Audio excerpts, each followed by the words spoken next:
మొదటి ఉత్తరం చూద్దామండి. తప్పకుండా. ఈమెయిల్ ద్వారా వరుణ్ తేజ రాస్తున్నారు.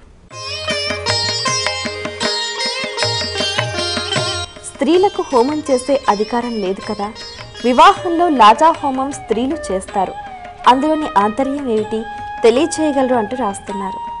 మనకు వేదం ఒకటి చెప్పింది, అయజ్ఞోవా ఏష అపత్నీకః. యజ్ఞం అనేటువంటి మాట ఏదైతే ఉందో, పూజ చేసేటువంటి దైవ సంబంధమైనటువంటి ఏ క్రియనైనా యజ్ఞమే. కాబట్టి మనిషికి హోమం చేసేటువంటిది, యజ్ఞం చేసేటువంటి అధికారం ఎప్పుడు పరిపూర్ణంగా వస్తుంది అంటే వివాహం తర్వాతే వస్తుంది. వివాహం కంటే ముందు ఒంటరిగా హోమాలు చేయొచ్చా? లేదు. అప్పుడు తల్లిదండ్రులను పెట్టుకొని చేయాలి. ఒక్క కొడుకుంటే గనక కొడుకు సొంతంగా చేసే అధికారం కాకుండా వాడు ఖచ్చితంగా తల్లిదండ్రుల పక్కన కూర్చొని చేయాలి. లేదు, మళ్ళీ ఈ ధర్మాల్లో బ్రాహ్మణ ధర్మం వేరుగా ఉంటుంది, క్షత్రియ ధర్మం వేరుగా ఉంటుంది, వైశ్య ధర్మం వేరుగా ఉంటుంది. మిగతా ధర్మాలంటే ఎవరికి విధించబడినటువంటి ధర్మాన్ని వారు పాటిస్తే చాలు.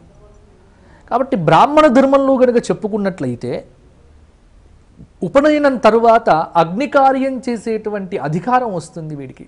అది బ్రాహ్మణ ధర్మంలో మాత్రమే. అంతవరకు వీడు అగ్నికార్యం చేయవచ్చు. అగ్నికార్యం చేసినటువంటి ఇతడికి పూర్తి యజ్ఞం చేసేటువంటి అధికారం ఎప్పుడు వస్తుంది అంటే వివాహం అయిన తర్వాత వస్తుంది. అందుకే అక్కడ స్థాళీపాకం అన్నారు. ఈ స్థాళీపాక హోమం లాజా హోమం అంటాం. మనం పేలాలతో హోమం చేస్తాం. ఇది చాలా ఉత్కృష్టమైనటువంటి క్రియ. ఇది బ్రాహ్మణ ధర్మంలో మాత్రమే ఉంది. స్థాళీపాకం అనేటువంటిది ఏదైతే ఉన్నదో, లాజా హోమం అనేటువంటిది మిగతా వర్ణాల్లో మనకు కనిపించదు. ఎందుకంటే ఇక్కడ కనిపించదు అంటే వారికి అవసరం లేదు. ఎందుకంటే ఇది లోక కళ్యాణం కోసం బ్రాహ్మణుడు ఆచరించవలసినటువంటి క్రియ కాబట్టి ఇది బ్రాహ్మణ ధర్మంలో ప్రత్యేకంగా చెప్పడం జరిగింది. బ్రాహ్మణుడు అయినటువంటి వాడు వివాహం అయిన తర్వాత చేసుకుంటే లాజా హోమంలో మాత్రమే స్త్రీ పక్కన కూర్చున్నప్పుడు ఇతడికి హోమం చేసేటువంటిది, యజ్ఞం చేసేటువంటి అధికారం వస్తుంది. రాజైనా కూడా మనం రామాయణం చదివితే మీ అందరూ విన్నారు. శ్రీరామచంద్రమూర్తి సీతమ్మ వెళ్ళిపోయిన తర్వాత అశ్వమేధయాగం చేయాల్సినటువంటి సందర్భం వస్తే ఏకపత్ని వ్రతుడు కాబట్టి సీతమ్మ లేకుండా యజ్ఞం చేయడానికి వీల్లేదు. మరి సీతమ్మ లేదు, ఏం చెయ్యాలి? భార్య ఇంకొక భార్యను పెళ్లి చేసుకోవటానికి మనస్సు ఒప్పుకోదు, ఏకపత్ని వ్రతం. అందువల్ల ఏం చేశాడు? బంగారు బొమ్మను చేసి ఆ బొమ్మలో సీతమ్మ వారిని ప్రాణప్రతిష్ఠ చేసుకొని యజ్ఞం చేశాడు. అది ఒక సూచన ఇచ్చారు మనకు రామాయణంలో. ఏమిటి అంటే రామాయణం ఒక ధర్మం చెప్పింది, పెండ్లైన తరువాత కూడా భార్య లేకుండగా ఏ మనిషికి కూడా యజ్ఞం చేసే అధికారం లేదు.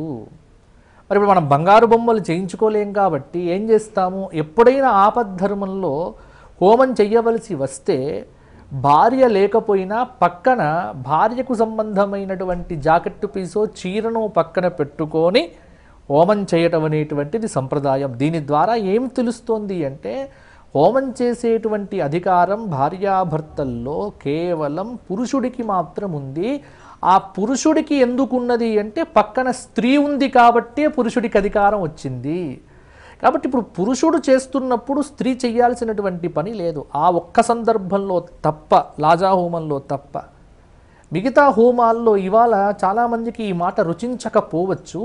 కానీ రుచించకపోయినప్పటికీ ధర్మం ధర్మంగానే చెప్పుకోవాలి కాబట్టి ఆడవారు కూర్చొని హోమాలు చేసేటువంటి విధానం అనేటువంటిది సంప్రదాయంలో లేదు. ఇది సనాతన ధర్మం చెప్పేటువంటిది కాదు. ఎందువల్ల అంటే స్త్రీలకు ఉపనయనం లేదు. స్త్రీనాం ఉపనయన స్థానే వివాహ. అందుకే పురుషుడికి రెండవ యజ్ఞోపవీతం వేస్తారు పెళ్లిలో, చూశారు కదా. ఎవరు వేస్తారు ఆ యజ్ఞోపవీతం? మామగారు వేస్తారు. శ్వశురదత్త ద్వితీయ యజ్ఞోపవీత ధారణం కరిష్యే. ఎందుకు వేస్తాడు? మామకేం పని వేయడానికి? ఆయనకు ఎందుకు అల్లుడు ఇంకొక యజ్ఞోపవీతం వేసుకోవాలనే కోరిక ఆయనకెందుకు అంటే ఆయన అల్లుడు కోసం వేయట్లే, కూతురు కోసం వేస్తున్నాడు. కూతురుకి ఇక నుంచి అల్లుడు చేసేటువంటి ప్రతి కర్మలో కూడా అర్ధ భాగం, అర్ధ అధికారం అనేటువంటిది నా కూతురికి చెందాలి. చెందాలన్నప్పుడు ఈవిడకి యజ్ఞోపవీతం లేదు కాబట్టి స్త్రీ ధరించవలసినటువంటి యజ్ఞోపవీతం కూడా పురుషుడు రెండవ యజ్ఞోపవీతంగా తనే ధరించి స్త్రీ చేయవలసినటువంటి కార్యాన్ని కూడా పురుషుడే ఆచరిస్తున్నాడు. ఎందుకంటే శారీరకంగా స్త్రీకి యజ్ఞోపవీతం ధరించాల్సినటువంటి అది లేదు కాబట్టి. ఇక్కడ మనకు దీనిలో ధర్మం ఏం తెలుస్తుంది అంటే పురుషుడు యజ్ఞం చెయ్యాలి అంటే ఇక్కడ స్త్రీకి అధికారం లేదు, హోమం చేసే అధికారం లేదు అంటే ఇక్కడ స్త్రీని తక్కువ చేశామనేటువంటి భావన దయచేసి పెట్టుకోవద్దు. కారణం ఏంటంటే ఆ కఠినమైనటువంటి బాధ్యత కూడా పురుషుడికి అప్పచెప్పాం. అందువల్ల ఇవాళ చాలామంది స్త్రీలు అక్కడ కూర్చొని చేత్త ద్రవ్యాలు వేయటం అసలు లేదు. ఎప్పుడూ కూడా ఆ సన్నిధిలో కూర్చుంటే చాలు. బ్రాహ్మణ ధర్మంలో కూడా బ్రాహ్మణుడైనటువంటి వ్యక్తి, ఆ కర్మకాండకు పనికి వచ్చేటువంటి వ్యక్తి, నిత్యం సంధ్యావందనాధికాలు ఆచరించేటువంటి వ్యక్తి కూడా హోమంలో భార్యాభర్తలు కూర్చుంటే ఇక్కడ కూడా పురుషుడే వెయ్యాలి తప్ప స్త్రీకి లేదు. అలాగే సన్యాసులు పూర్ణాహుతి చెయ్యడం కూడా లేదు. అంటే ఎందుకోసం చెప్తున్నానంటే ధర్మం ఎక్కడిదక్కడే. కర్మకాండ యందు అధికారం అనేటువంటిది సన్యాస ధర్మంలో లేదు. వారు కర్మ విడిచిపెట్టారు కాబట్టి వారి చేత కూడా పూర్ణాహుతి ద్రవ్యం స్పృశింపజేస్తాము తప్ప వారు వెయ్యరు. అంటే దీనివల్ల అర్థం ఏమిటి? గృహస్థ అయినటువంటి వాడికే ఇట్టి ధర్మం అనేటువంటిది విధించబడ్డది. కాబట్టి స్త్రీకి ఎట్టి పరిస్థితుల్లో కూడా హోమాధికారం లేదు అన్నంత మాత్రాన ఇక్కడ తక్కువ చేసినట్టు కాకుండా అట్టి బాధ్యతను పురుషుడికే ఇచ్చి ఆ పురుషుడి యొక్క బాధ్యతలో అర్ధభాగ పుణ్యాన్ని ఇక్కడ స్త్రీకి ప్రత్యేకంగా కేటాయించటం ద్వారా స్త్రీ తన హక్కును కోల్పోకుండగానే స్త్రీ యొక్క సన్నిధిలోనే హోమం జరగడం అనేటువంటిది స్త్రీ యొక్క సముచితమైనటువంటి స్థానంగా మన సనాతన ధర్మం ఇచ్చినట్టుగా భావించాలి తప్ప ఇప్పుడు ఈ పని చెయ్యకూడదు అంటే చెయ్యకూడదు అంతే. ధర్మం చెప్పిందే ఆచరించాలి. ఇవాళ చాలామందికి అది తెలియట్లేదు. చాలామంది హోమము యజ్ఞము పెద్ద పెద్ద ఇప్పుడు యజ్ఞాల్లో కూడా రెండు రకాలమ్మా. ఇది చాలా పెద్ద సబ్జెక్ట్. ఇది శ్రౌత యజ్ఞాలు వేరు, స్మార్త యజ్ఞాలు వేరు. శ్రౌత యజ్ఞాల్లో ఆధానం చెయ్యాలి, ఇష్టి చెయ్యాలి. శ్రౌతం వేరు. మళ్ళా శ్రౌతంలో సోమిదేవమ్మ అంటాం ఆడను, చాలా నియమంగా ఉండాలి. ఇక్కడ స్మార్త యజ్ఞాలు, చండీ హోమాలు, గణపతి హోమాలు, సహస్రమోదక, ఇవన్నీ స్మార్త హోమాలు. అంటే కామ్య కర్మలు ఇవన్నీ కూడా కోరికతో చేసేటువంటి హవనాలు. దీ విధానం వేరు, శ్రౌత యజ్ఞ విధానం వేరు. ఈ స్మార్త హోమాల్లో కూడా హోమ ద్రవ్యం వేసేటువంటి అధికారం కూడా అక్కడ మనం బ్రాహ్మణులకు వర్ణిస్తున్నాం, ఋత్విక్ వర్ణనం చేస్తున్నాం. వస్తున్నప్పుడు ఇప్పుడు నా తరపున నువ్వు చెయ్యి పవర్ ఆఫ్ అటర్నీ అని సంతకం పెట్టి ఆయనకి ఇచ్చినప్పుడు మళ్ళీ నువ్వు ఎందుకు చెయ్యాలి కష్టపడటం? కాబట్టి నా చేత వేస్తేనే నాకు పుణ్యం వస్తుంది అనుకుంటే అవివేకం. మన ద్రవ్యం ఇస్తున్నాం, మన తరపున వ్యక్తి చేస్తున్నాడు అంటే ఆ పుణ్యం అనేటువంటిది మనదే అవుతుంది. చాలామందికి ఒక పెద్ద సందేహం ఏంటంటే నేను నా చేత వేస్తేనే నాకు పుణ్యం వస్తుంది అనుకుంటారు. తప్పు అది.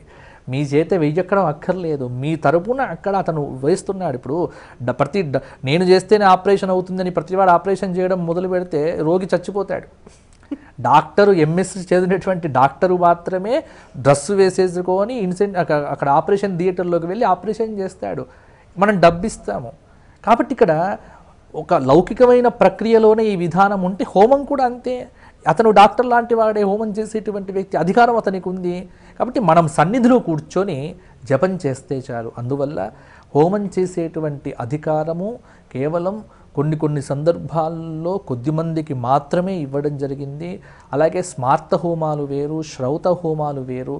కాబట్టి ఏది ఎలా చెయ్యాలో మనం పెద్దవారి దగ్గర తెలిసి చేసుకోవాలి తప్ప అన్నీ నేనే చేస్తాను అని మనకు మనంగా వెళ్ళి హోమగుండాల్లో ఇష్టం ఉన్నట్టుగా నేను చాలా చోట్ల చూస్తూ ఉంటాను. హోమం పూర్తిగాక ముందే తీసుకువెళ్ళి నవరత్నాలు విసరటాలు, ఇంకోటి విసరటాలు, అన్నీ అసలు అగ్నిహోత్రుల్లో అలా వేయకూడదు. మనం సన్నిధిలో ఉంటే చాలు ఆ పుణ్యం అనేటువంటిది వస్తుంది తప్ప ఏది పడితే అది యజ్ఞగుండంలో ఎవరు పడితే అలా ఇష్టం ఉన్నట్టుగా విసరటానికి వీలు లేదు. అది వెయ్యాలి అంటే స్వాహాపూర్వకంగా, మంత్రపూర్వకంగా అట్టి యోగ్యత ఉన్నటువంటి వ్యక్తి ఉపవాసాది దీక్షలతోని హోమం చేస్తేనే ఆ హోమము యొక్క సంపూర్ణ ఫలితం మనకొస్తుంది.